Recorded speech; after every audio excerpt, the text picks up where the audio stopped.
Hello and thank you for watching. I'm Jennifer Bowman with Olympia Piano, and in this short video I'm going to go over how to put your hands together for a 2-octave D major arpeggio. Now this video covers 2 octaves, but you can easily transfer the techniques to cover 3 or 4 octaves. So the first thing I want to mention is if you have played a C minor, G minor, F minor arpeggio, it's going to feel very similar to D major because of that black key in the middle.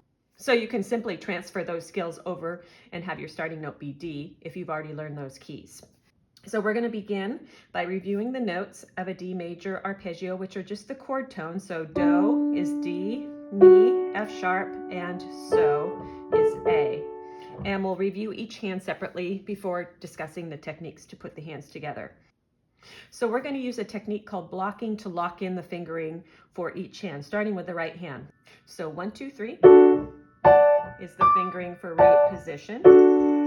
Then we do one at a time. You're going to shift your hand slightly to the right to make this cross under. This is an interval of a fourth. This is a pretty large stretch. So if we turn our hands slightly to the right, that makes that cross under a little bit easier.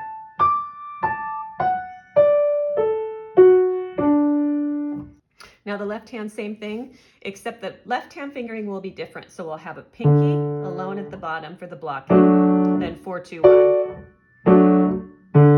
The left hand's going to shift a little bit towards the pinky, the left, and the left hand has a smaller crossover, not as difficult. So it's just an interval of a major third.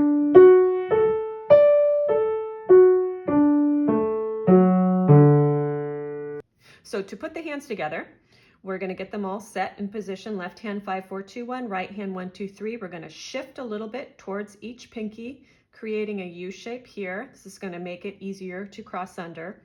And the thing that I want you to remember when you put your hands together is whichever hand starts with the thumb is the one that's crossing under first. So on the way up, that will be the right hand, and on the way down, that will be the left hand. The other thing to keep in mind is for some of these inversions, one hand is harder than the other. So for this root position inversion, the right hand is harder because it has that large interval of a fourth there. So here we go. Right hand folding under, left hand crossing with 4. Now the left hand thumb will go under first here, right hand big stretch. Now let's group that into groups of 3 notes like this.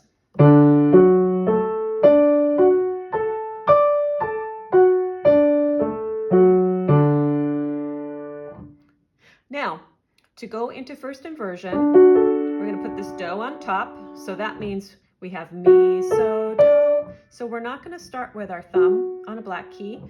You have 2 choices based on what feels more comfortable to your hand. For fingering in the right hand, you can either start with 3 and have a 1, 2, 3. For larger hands, that might feel comfortable. Or you can start with finger 4. 4, 1, 2, 4. Either of those is okay.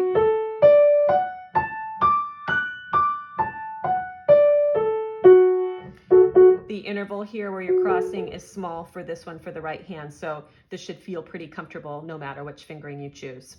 Left hand is going to use the same fingering that it already used, but instead of Do on the bottom, then it's Mi on the bottom, and we'll just block and then cross over at the top with 2. So this should feel exactly the same.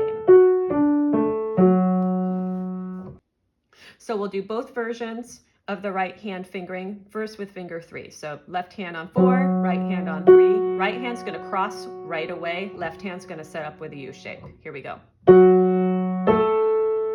Left hand folds over. Now right hand's going to fold over. Left hand folds under. Now let's group that into groups of 3.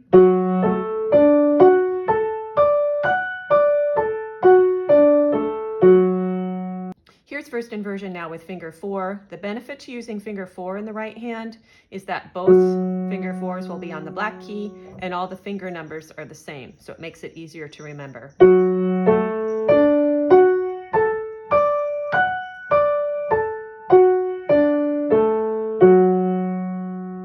And then finally, again for second inversion, there's 2 options. 1, 2, 3. If your hands are large, that might feel nice.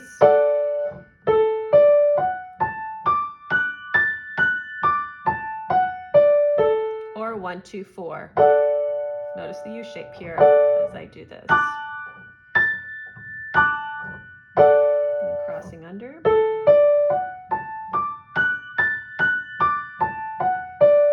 Left hand, there's just 1 fingering. And in this one, the left hand has the big crossover. So left hand's going to start with 5 and then 3, 2, 1 for the fingering.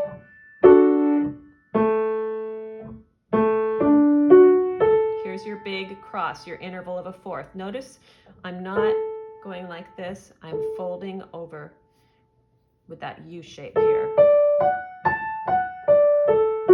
It makes it feel more close. So let's try both fingerings with the right hand. If you use finger 3, the fingering is the same.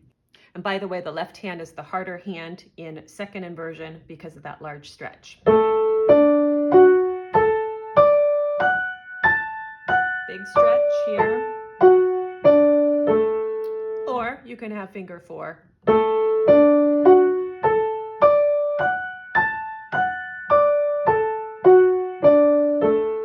And then we're back to root position. 3 things to keep in mind for successful arpeggios. Item 1 is decide which fingering you're going to use and then really practice that with focus. So root position, there's 1 option. So left hand is 5, 4, 2, right hand is 1, 2, 3. This is the harder one in that because of that large stretch. First inversion, you have 2 options. You can either use finger 3 with the right hand, left hand is 4, 2, 1, or you can use finger 4, the right hand. Some people prefer that because then the fingering is the same and the 4s are on the black keys together.